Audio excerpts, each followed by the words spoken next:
Hello' everyone, আজি আপোনালোকৰ মাজত লৈ আহিছোঁ ৱাটাৰ ট্ৰিটমেণ্ট প্লাণ্ট আৰু এই চাইজটো হৈছে 24x72 টনছ আৰু বেগছ কেনেকৈ কৰিব লাগে আৰু ৰেঞ্জ কেনেকৈ কৰিব লাগে এতিয়া বুজাই আছোঁ।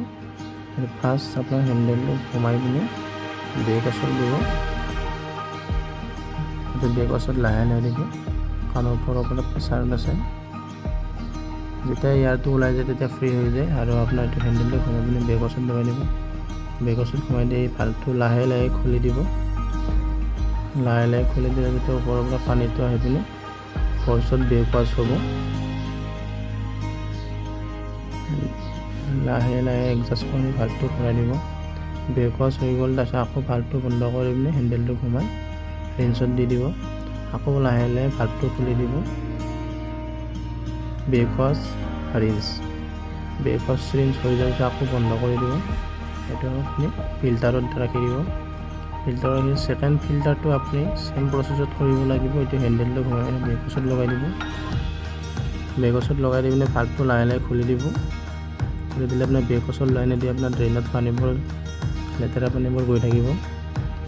বেগ ৱাছ হৈ যোৱাৰ পিছত আপোনাৰ আকৌ ভালটো বন্ধ কৰি পিনে হেণ্ডেলটো ঘূৰাই ৰিঞ্চত দিব লাগিব। আকৌ ভালটো লাহে লাহে খুলিব লাগিব।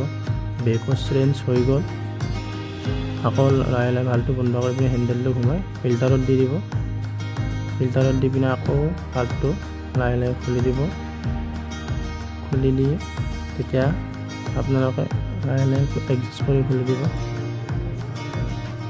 খুলি দিলে আপোনালোকে এতিয়া আপোনাৰ পানী ফিল্টাৰত গৈ আছে। আপোনাৰ এইখিনি প্ৰচেছ বেলেগ একো নাই। বেগ ৱাছ ৰিঞ্চ আৰু বেগ ৱাছ এই দুটা কৰিলে আপুনি এতিয়া ফিল্টাৰত পানী গৈছে, লাইনত পানী চেক কৰিব পাৰে। আৰু এইটো আপুনি সপ্তাহত পাৰিলে দুবাৰ কৰিব, দুবাৰ নকৰিলে এবাৰ কৰিবই লাগিব। মাছ দি এবাৰ কৰিব লাগিব, সপ্তাহত উইকলি এবাৰ হয়। আৰু কিবা অসুবিধা হ'লে আমাক ফোন কৰিব, ইয়াত কণ্টেক্ট নম্বৰ আছে আৰু মেইন মেইনটেনেঞ্চ। আৰু আপোনাৰ এসপ্তাহ হৈ যোৱাৰ পিছত আকৌ ক্লিয়াৰ পানী আহিব।